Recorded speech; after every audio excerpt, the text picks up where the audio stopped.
Most important question, are they indeed black enough to survive the night? Yeah, who is the blackest? Who is the blackest? My race went with him. Because I went by appearance. I know. Even they were like, come on, man, it's kind of obvious. Yeah. I mean, we just going by aesthetics here. Yeah, you dead before you got in here.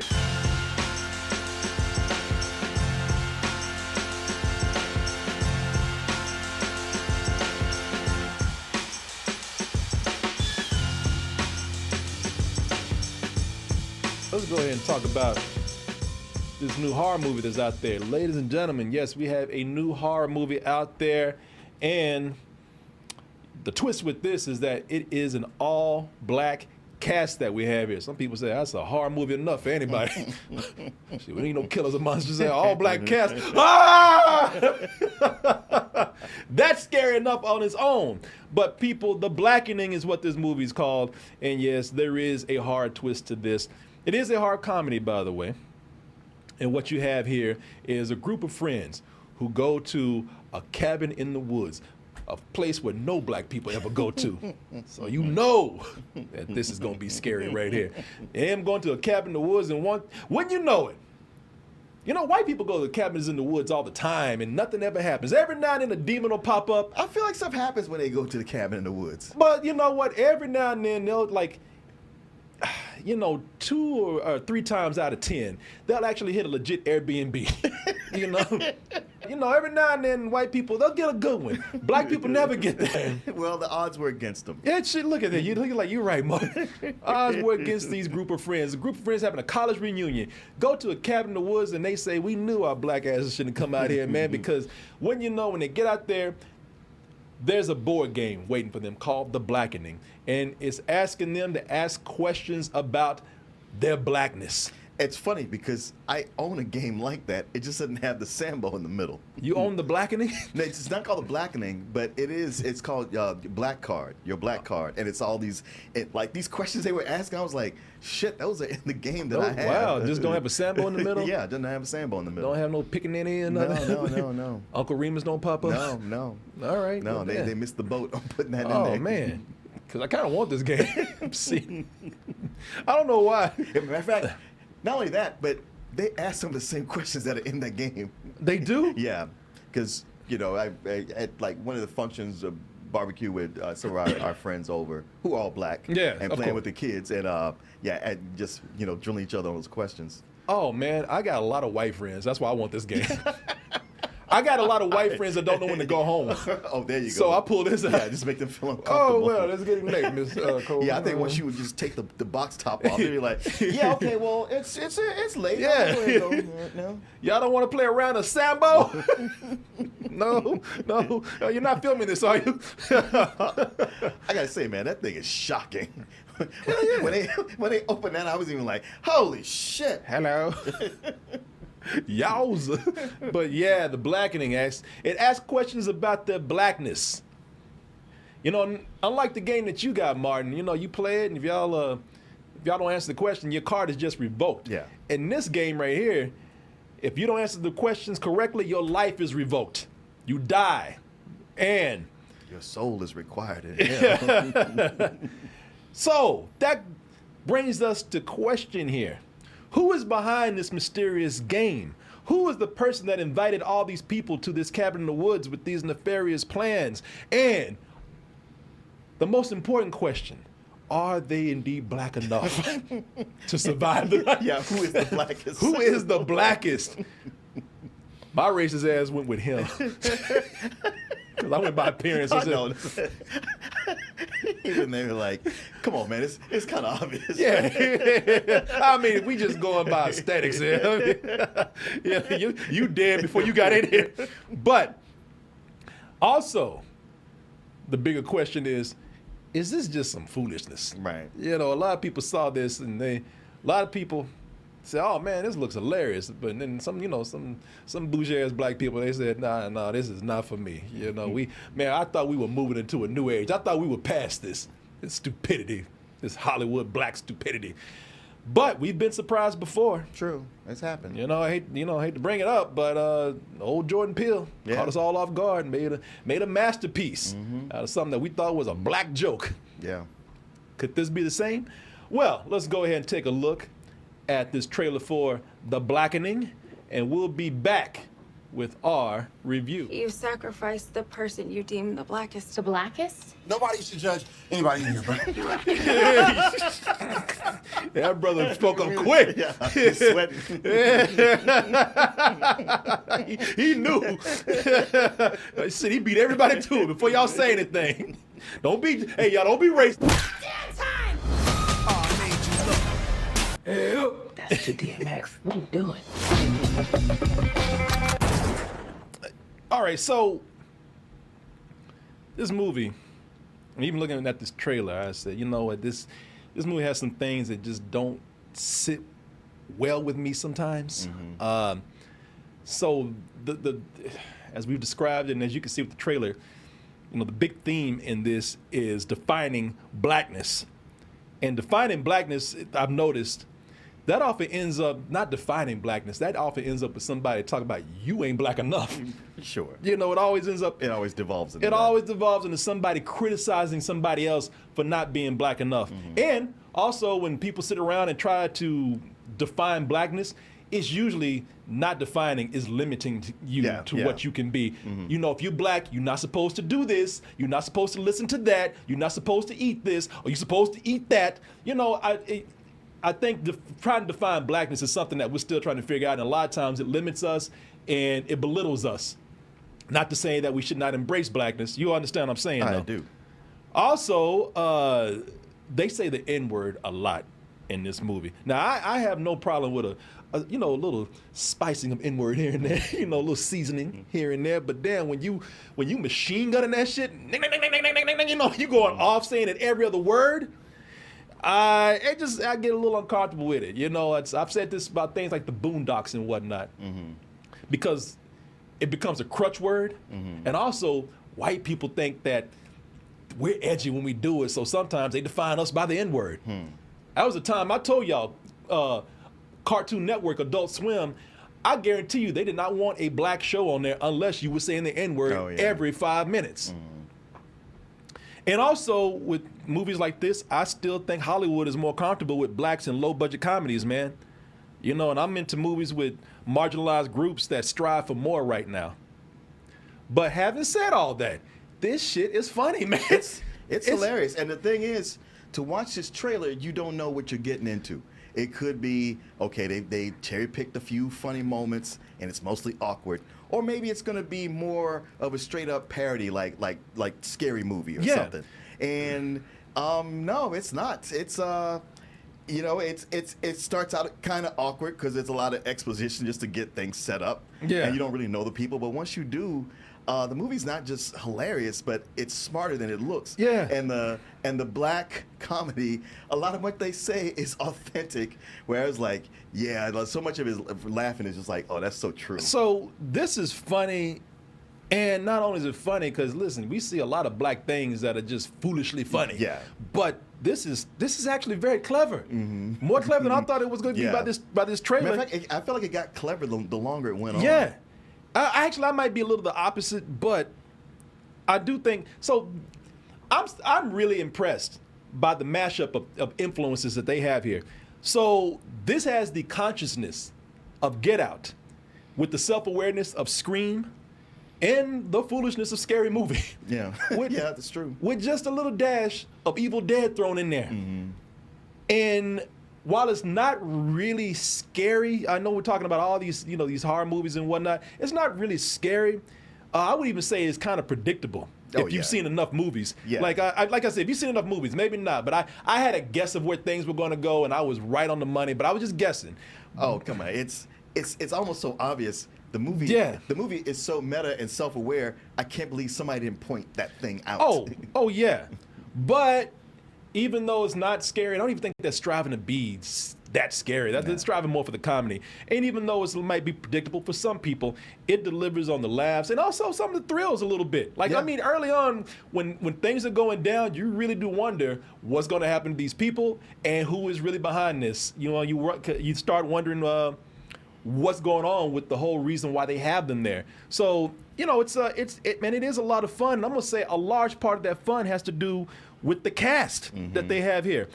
All of them have distinct personalities. All of them are funny and they riff off each other well, man, to the point where now these are people who got together for a college reunion and they feel like actual friends. They do. As a matter of fact, in the beginning, I thought so many of them were obnoxious. Yeah. But then, like, once things kick off, you could really feel a chemistry between everybody, and you kind of root for each one of them in their own way once you get to know them.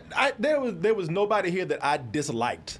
You know, there's nobody here that annoyed me, and I'm going to elaborate that on that in a little bit, because there are some characters that I should hate, but. Yeah, they're all friends, are enemies. Yeah. There's some people who come up there. There's some history. They already bringing some baggage with them. But the thing that I'm surprised about with the comedy here is the dialogue, man. I think the dialogue is one of the best things about this movie. How clever the dialogue was. Their response to the situation, how they make fun of each other, how they describe themselves. Yeah. You know, you feel like you are actually hanging with them. Yeah, well, there's times they can snap on each other and they don't take it so personally, because it's like, Oh, yeah. like, we've been friends, this is what we do. Oh yeah, and they're constantly on each other's ass, making fun of each other, snapping on each other, man. And when you have people who feel like they are actually friends on screen like this and they're having fun, they connect with the audience. You know, they connected with the audience so good. Let me tell you how well they connected with the audience. They connected with the audience so well that they got a whole room full of black people to connect and unite in the O'Reilly Auto Parts theme song. That's right. Everybody I didn't even know black people knew O'Reilly Me Auto either. Parts like that, but everybody at the theater, when they talked about O'Reilly Auto Parts, everybody chimed in at the same time. Everybody was singing that theme, man. I was like, damn, because I caught myself doing it. Sure. Because you know it. You know, but you don't think about it. Whoever wrote that jingle, give that man $1 million. O'Reilly. Auto Parts. I didn't even know that they were nationwide like that, man. Me either. But the characters are so enjoyable, man. They have some that now here's what I mean when I say I should hate some of these characters, because they have characters that are so enjoyable that they have ones that they're actual lazy stereotypes, and I still like them. Some of them I like the most. Jermaine Fowler, I forgot his character's name, but Clifton, man, I cringed when he came on because he was a cartoon nerd. Not a stereotype, he was a cartoon. And he's going in his mouth like this Yeah. all the time. Like he had a stroke or something. The only thing missing is tape on his glasses and a pocket calculator, man. I mean, because he was, you know, he was very nerdy. And I was like, man, this character is written so bad. I just like, this is a bad sign right here.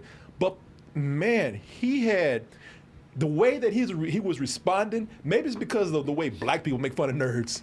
Yeah, Because he was responding to them with some funny lines, man. Well, that's the thing. Is like, you go like, well, man, y'all do him wrong, but then the shit that come out of his mouth, you're like, yeah, brother. It's like, shut up. Yeah. That's why people don't like you. But then You the way always he saying was, the wrong thing at the right time. oh yeah. But then he would respond to them.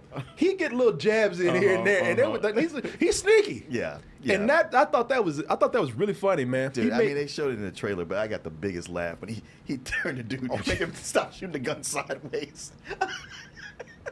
Man, there's some funny stuff in this movie like that. Martin's right, just little touches. It's little things here and there. A lot of times, comedy's great. There's a lot of broad comedy in here. There's a lot of physical comedy in here. Yeah. But man, there are some moments that it's just little quiet bits of comedy that go on. That's the thing. That's what I appreciate the most. Yeah. That's the kind of thing that makes me want to go back and rewatch a movie right away. And they have so another favorite character, because everybody's gonna have their favorites, but I think I'm just naming some of the favorites that a lot of people don't have. Another favorite of mine was Dwayne Perkins. Oh yeah. with his gay ass. You know, because I'm gonna tell you something. I loved him because he is the gay character. You know, if you got a gay character, he gonna upstage everybody. The gay character is always going to be the wittiest and the funniest. Yes, and this guy, he's an excellent writer because he wrote some great lines for himself. He's one of the co-writers of this. Okay. This was a skit before it was a movie. That makes sense. And he's one of the guys that came in and helped to create the skit. So he's one of the co-writers of this. And he gave himself some great lines. The way that he described himself, the way he describes homosexuality within the black community, I ain't gonna say nothing, but when you see it, you'll know. There are a lot of truth bombs that get dropped in this movie. There are, man. I like this brother too. Melvin Craig is the actor's name. You saw in the trailer where he's married to a white woman. They give him shit for that because he used to be a gangster. Yeah. It never really comes out in the movie. He's found his inner peace. But I really like that character, man. And he gets it kind of bad in this movie too. And we ain't saying nothing. You'll see when you see it. But he has some great lines too. Yeah. You know, listen. This is the only thing I could say for people who are gonna go see this. It's a very black movie. It is. And if you, I have some black friends, and like, if you don't regularly go to their house on Sundays for barbecues, you're gonna be missing stuff. You're gonna be laughing because everybody else is laughing. Yeah. You're gonna be doing nervous laughter. If I would drill it down to say, if you've never played spades, this movie's not for you. Yeah, if you know nothing, if you have no black friends, know nothing about black culture, this is a very black movie. This movie might as well be another language for you out there. Look at it as a nature film. Yeah. Too bad they don't have that language on Babbel, man. You could learn blackness if they had it, but they do not. So, get a black friend and learn from them. But maybe one day they'll get black on here, man. Or Ebonics. That would not be good. Yeah, no. But hey, people, let's stop to give a word out to our sponsor, which is Babbel. Babbel, the language learning app right here. This is just in time too, because some of you now you're getting ready to take your first trip abroad. Some people first time going to Europe. Some of you ladies out there trying to get yourself a nice, sexy Italian guy. I know what y'all doing, man. This is the perfect time to get Babbel. First of all, Babbel, they have these lessons on here that are not only short, but they're addicting, man. They got what they call bite-sized lessons on here that you could take at your own leisure, and they're very effective. And as I said, one of the reasons why they're effective is because they're fun and they make it addictive for the people that get it. And you'll be learning how to speak a little bit before you even get there.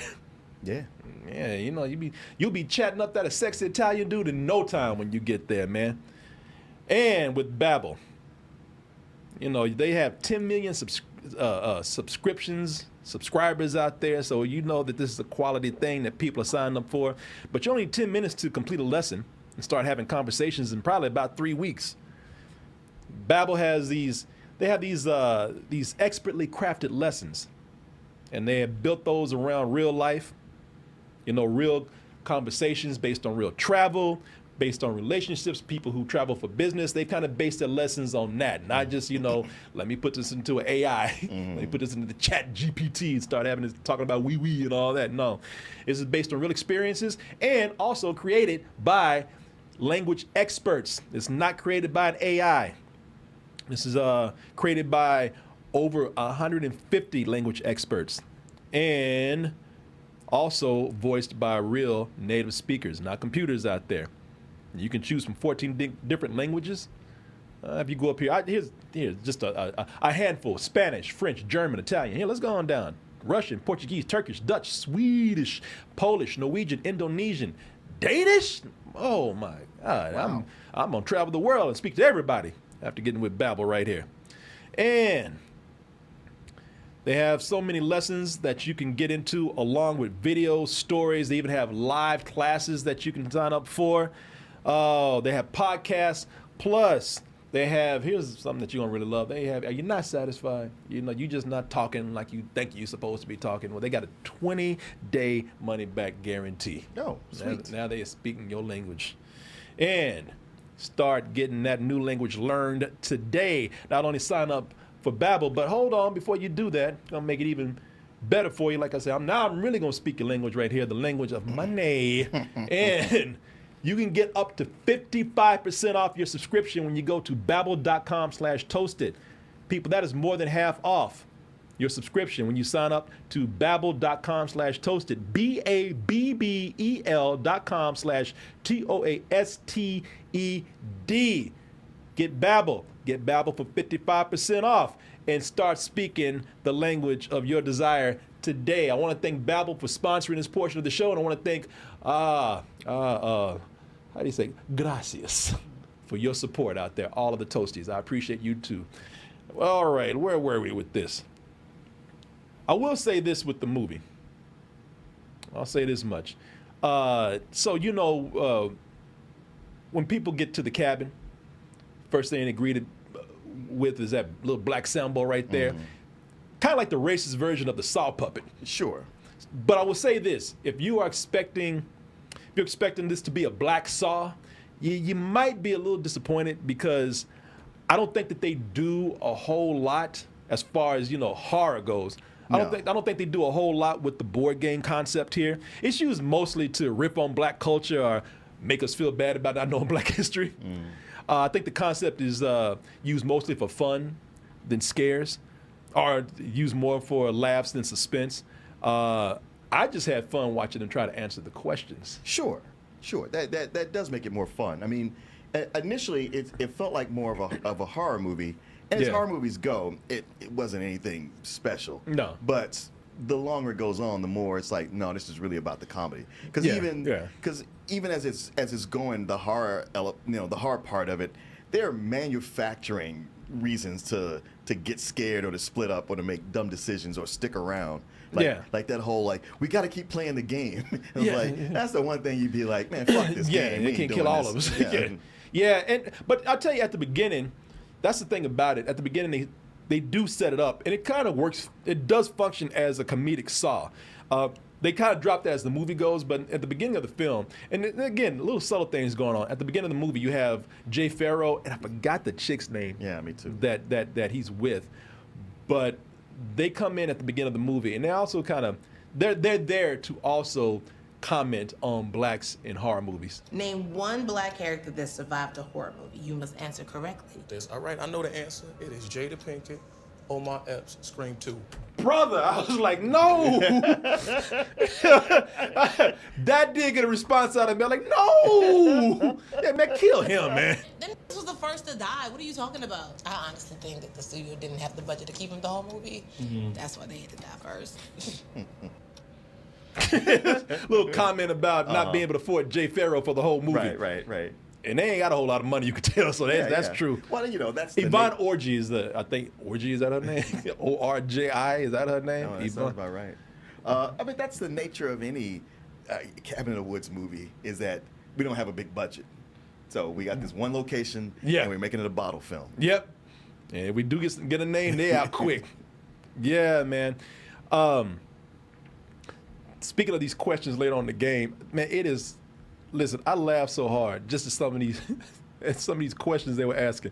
Again, not going to spoil anything for you, but they asked a question about the NAACP. I heard you lose it on that.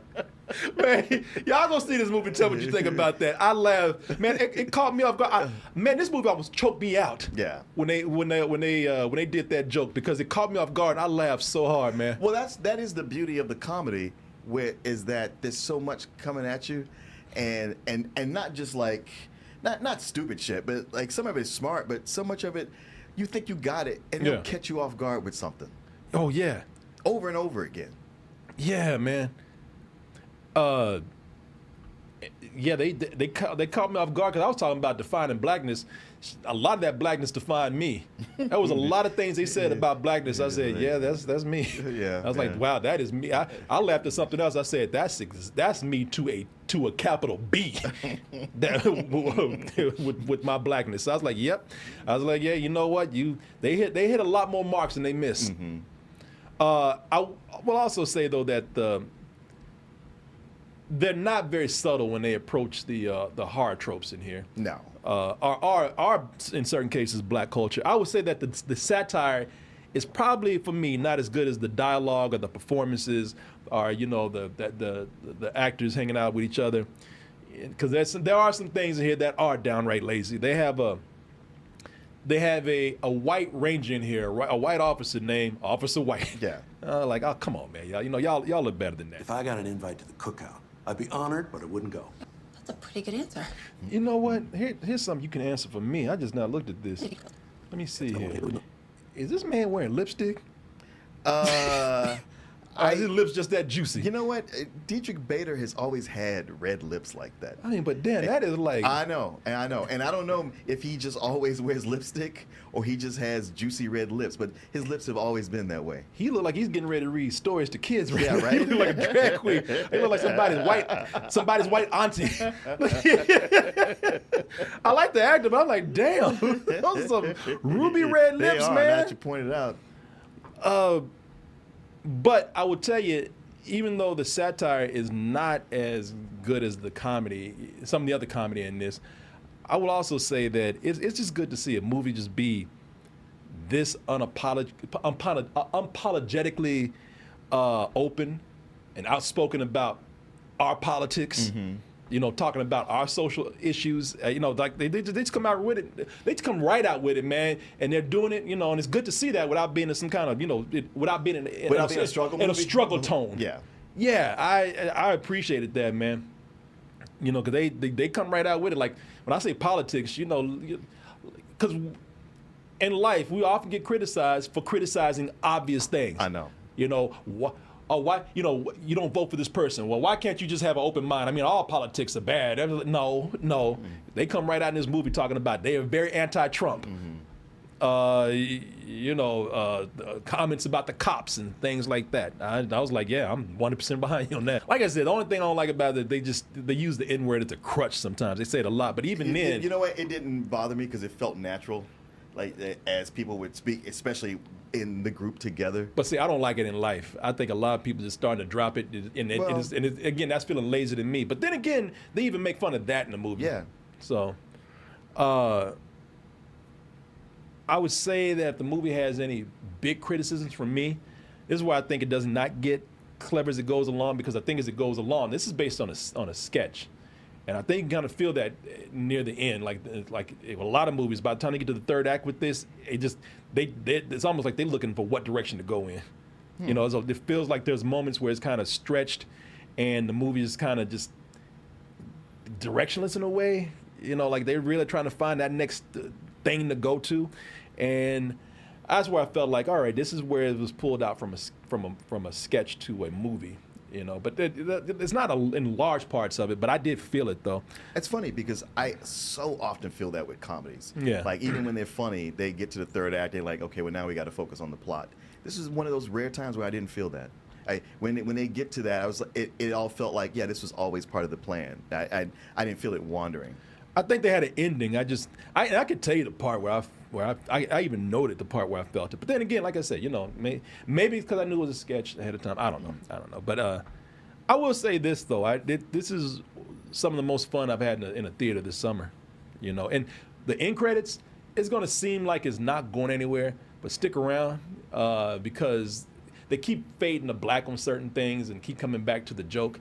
It does go somewhere, and it ends on a very funny note. So I would stick around for that. But that's it for me before I wrap up and get my rating. But you go ahead. Yeah, I mean, I don't have much to add to what we have to say other than you're right. It was one of the best experiences I've had in a movie this year. It was actually very clever and poignant and just hit home with so many things.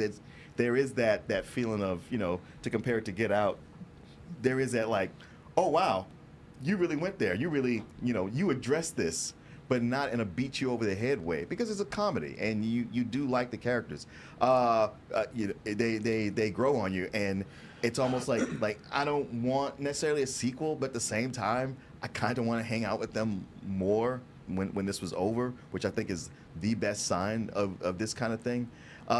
And it's a movie that I think in quality is probably more of a matinee, and yet with the experience, especially if you got people that, you know, family members or people you like that go see it, it bumps it up to kind of a low full price for me.